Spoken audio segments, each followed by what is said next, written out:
So this is a question I want to ask to both of you. Did your speech have any impact on the direction of your career?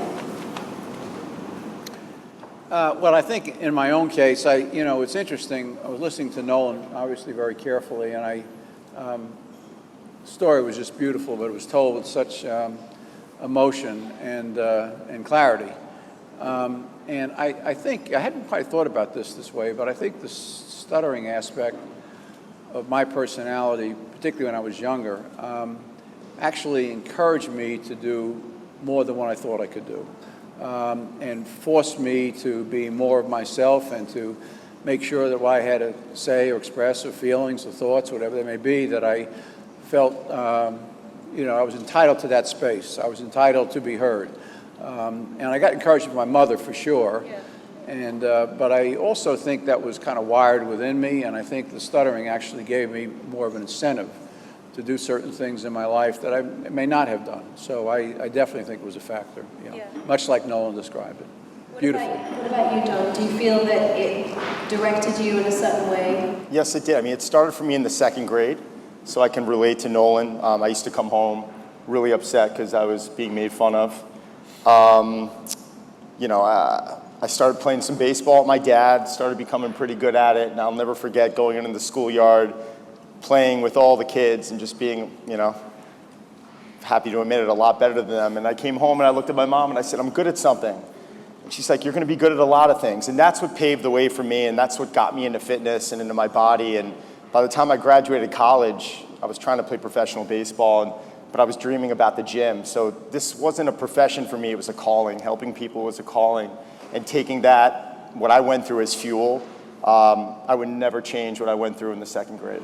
Thank you for sharing. And I hope by sharing the stage I can look more like Don in the future than I do now. So that would be great. Oh man, it's killing me. Oh yeah, right. Depressing. Oh my God. At 10 a.m. No. Come on. Oh man, I'm blushing. But I have to also share something about Don that I want you guys to know, is that it's not that he just trains celebrities and stuff. Like this is really fitness and changing people's lives and how they see themselves is such a vital matter of the heart for Don. And I just want to share that someone he works with is a woman who reached out to him. How many years ago now? It's probably 6 years ago. 6 years ago, morbidly obese woman. 872 pounds. And she reached out to him, and this is the kind of person that he is, that he checks in with her every single day. He's crafted programs for her, diets, all of it. It has become his mission to help this woman who would have no access or means to anything like what he has to offer. He does it completely free of charge. And what does she weigh now? Thank you. Designed a program on food stamps, which was a new one, and she's down to about 375 pounds right now. Thank you. That's real progress. Thank you.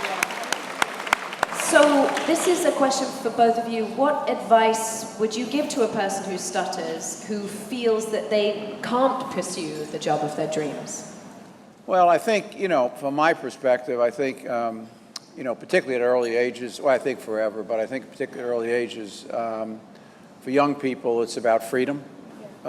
Freedom to be themselves, freedom to be the best they can be, freedom to express their heart and their soul and their purpose in life. And I think that it's just very important to always feel, much like Nolan described, that what you have to say is really worthwhile.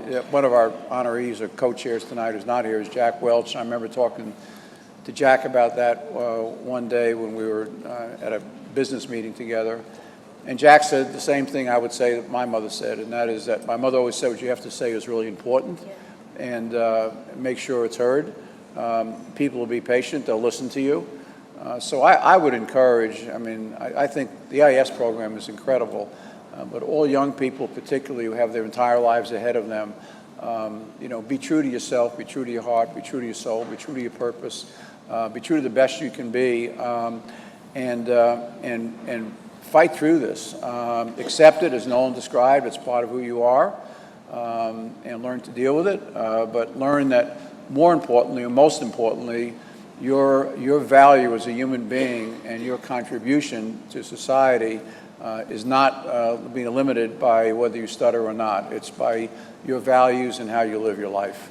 Thanks. I love that. Yeah. So beautifully put. Thank you.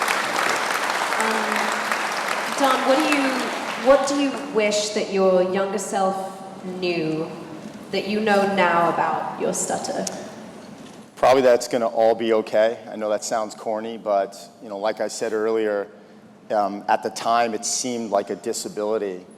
And now to this day, I mean, if I'm being filmed, if I'm on camera, trying to influence people positively from a fitness standpoint, a nutrition standpoint, if I stutter, which happens a lot, I don't do retakes anymore. I don't delete the video. It's just something that I'm so proud of.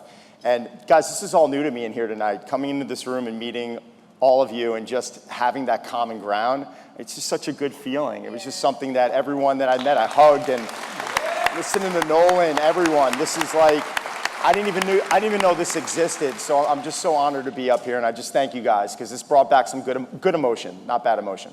Thanks, Don. Thank I'm you. so happy you got the community too. I mean, I think that's what I feel about nights like tonight, is that because it can feel lonely when you're going through it, and it doesn't have to be that way. And so I'm so happy you got to meet Thank you. everybody. You're welcome every year. Thank you. Yeah. I'll be here. Good. Thank you. Emily, Okay, can I yes. know we're going to run out of time, and No, if I we don't, aren't. This is it. no, Come on. I know we are, but I want to say something. I want to acknowledge Carl, who's here tonight, and the folks in the Atlanta office. Jen, who's here tonight as well, had an opportunity to spend some time with them on Monday. But as Carl reminded me when I met with him on Monday, that the stuttering issue is a worldwide issue. 1% of the population worldwide is affected. You don't have to go to India to find that out, but it's true.